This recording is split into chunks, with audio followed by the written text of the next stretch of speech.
الحمد لله الحمد لله الذي أرسل رسوله بشيرا ونذيرا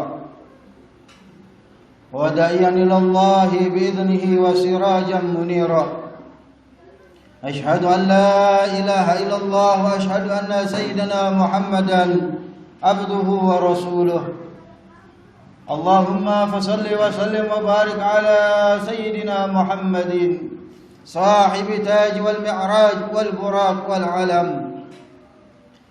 دافي البلاء والوفاء والمراد والألم جسمه طاهر مطهر معطر منور من اسمه مكتوب موضوع مرفوع على لوح والقلم شمس الضحى بدر الدجى نور الهدى مصباح الظلام أبي القاسم سيد الكونين محبوب عند رب المشرقين والمغربين فيا أيها المستكون إلى رؤية جماله صلوا عليه وسلموا تسليما أما بعد فيا أيها الناس أوصيكم ونفسي بتقوى الله اتقوا الله حق تقاته ولا تموتن إلا وأنتم مسلمون. Jamaah sidang Jumat yang dirahmati oleh Allah Subhanahu wa taala. Alhamdulillah, pada siang hari ini masih diberikan anugerah oleh Allah Subhanahu wa taala untuk duduk bersimpuh di tempat yang mulia ini semata-mata memohon ampunan dari Allah Subhanahu wa taala atas segala dosa-dosa yang kita lakukan, dan berharap mudah-mudahan kita termasuk ke dalam golongan orang-orang yang bertakwa. Amin ya Allah ya Rabbal Alamin.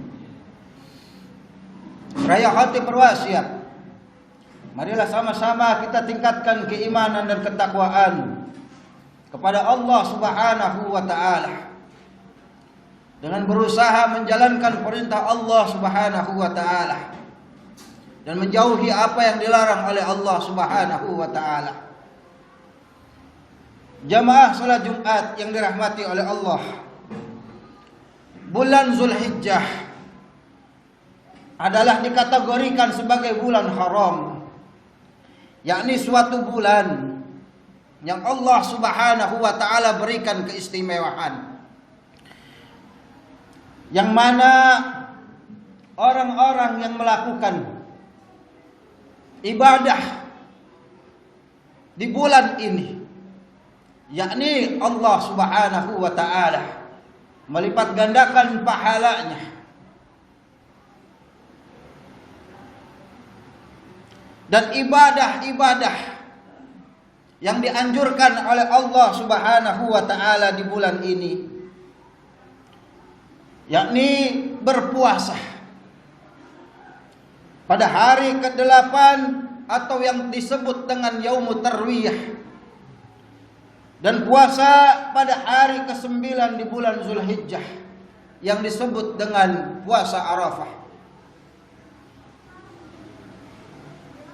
Karena bertepatan dengan wukufnya para hamba Allah, orang-orang yang melakukan ibadah haji di tahun ini. Mereka berkumpul di padang Arafah. Maka Rasulullah sallallahu alaihi wasallam menganjurkan kepada kita melalui sebuah hadis. Rasulullah sallallahu alaihi wasallam bersabda, "Man shama samina minal Zulhijjah, ghafarallahu lahu dzunubahu alfi sanah. Wa man shama tasi'a faka'annama hajja ma'i."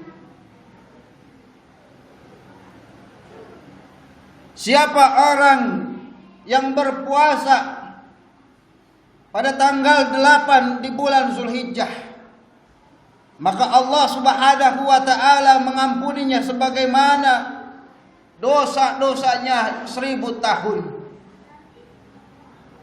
Dan barang siapa pula yang dia berpuasa Arafah, yakni pada tanggal 9 bulan Zulhijjah, maka seakan-akan dia telah berhaji bersama Nabi Muhammad sallallahu alaihi wasallam. Alhamdulillah. Begitu agungnya bulan ini, begitu istimewanya bulan ini bagi orang-orang yang beriman, bagi umat Islam, sehingga adalah termasuk daripada syiar agamanya Allah. Orang-orang yang menghidupkan puasa pada tanggal 8 dan tanggal 9 bulan Zulhijjah ini, Allah Subhanahu wa taala berikan keutamaan. Dan pada tahun ini insyaallah bulan haji bertepatan dengan hari Selasa.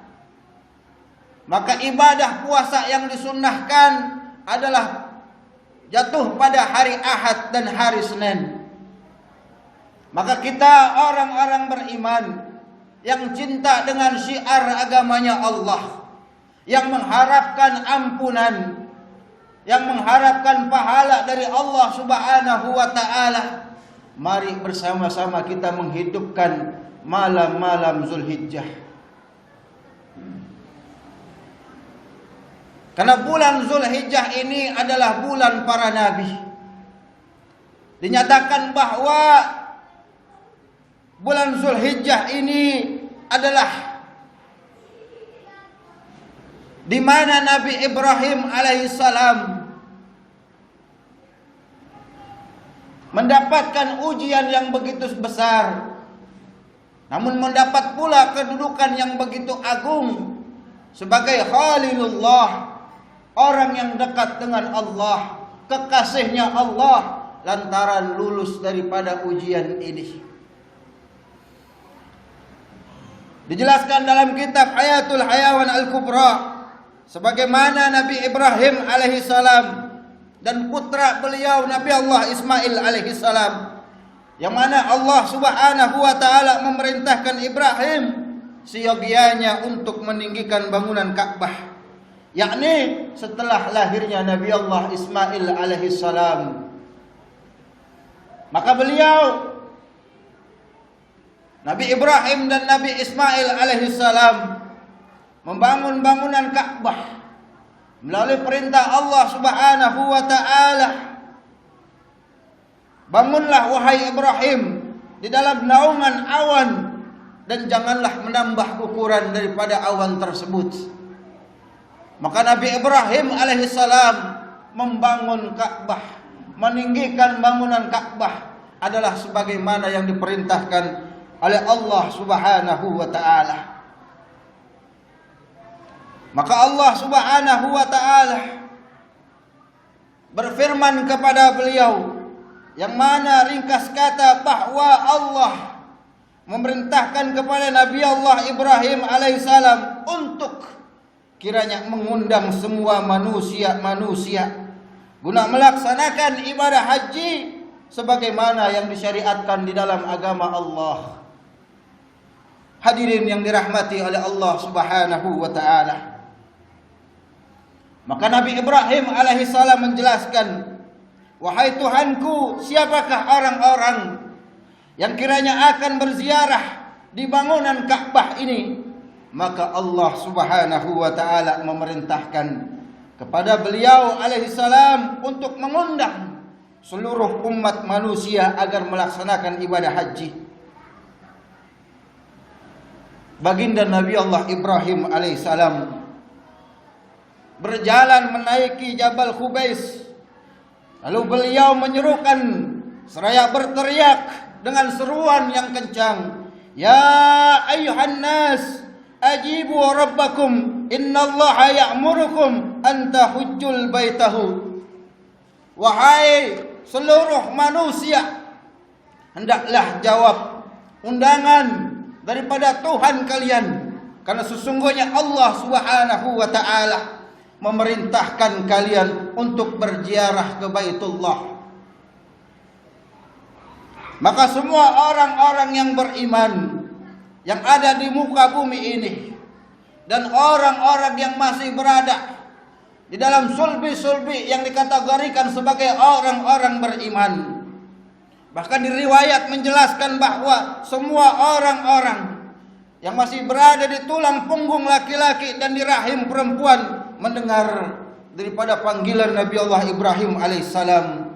Oleh sebab itu, ucapan talbiyah bagi orang-orang yang berhaji pada saat ini adalah sebagai jawaban panggilan Nabi Allah Ibrahim alaihissalam daripada perintah dari Allah Subhanahu wa taala. Maka menjawablah orang-orang yang beriman, labbaik Allahumma labbaik, labbaik la syarika lak labbaik. Dan barang siapa yang pada saat itu menjawab panggilan Nabi Allah Ibrahim yang ditakdirkan oleh Allah Subhanahu wa taala, tidaklah lahir ke dunia kecuali dia akan melaksanakan ziarah ke Baitul Muharram. Alhamdulillah. Mudah-mudahan kita termasuk ke dalam golongan hamba-hamba Allah yang beriman, yang dikala itu menjawab panggilan Nabi Allah Ibrahim alaihissalam di alam kita. Dan mudah-mudahan kita termasuk ke dalam golongan hamba-hamba Allah yang dipanggil oleh Allah Subhanahu wa taala, bisa melaksanakan ibadah haji dan bisa melaksanakan ibadah umrah, menjawab panggilan Allah Subhanahu wa taala. Nabi Muhammad sallallahu alaihi wasallam bersabda, "Man hajjah falam yarfus walam yafsuq raja'a ka yaumi waladat ummuh." Siapa yang melaksanakan ibadah haji kemudian dia tidak berbuat perbuatan kotor, tidak berbuat perbuatan dosa yang dilarang oleh Allah, maka dia kembali ibadah hajinya. Dia mendapatkan pahala pada hari itu dan dia diampuni dosa-dosanya, kembali dalam keadaan suci seperti mana dia pertama kali dilahirkan oleh perut ibunya. Hadirin yang dirahmati oleh Allah Subhanahu wa taala. Di bulan ini harapan besar umat Islam, orang-orang yang beriman adalah memperoleh keutamaan, memperoleh pahala daripada ibadah haji dan umrah.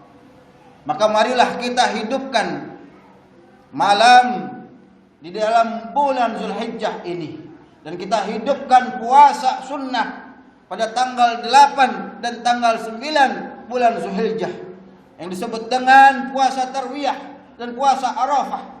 Karena puasa tersebut kita mendapatkan pahala sebagaimana pahala orang-orang yang beribadah haji, dan kita mendapatkan pahala umrah sebagaimana orang-orang yang sedang beribadah umrah.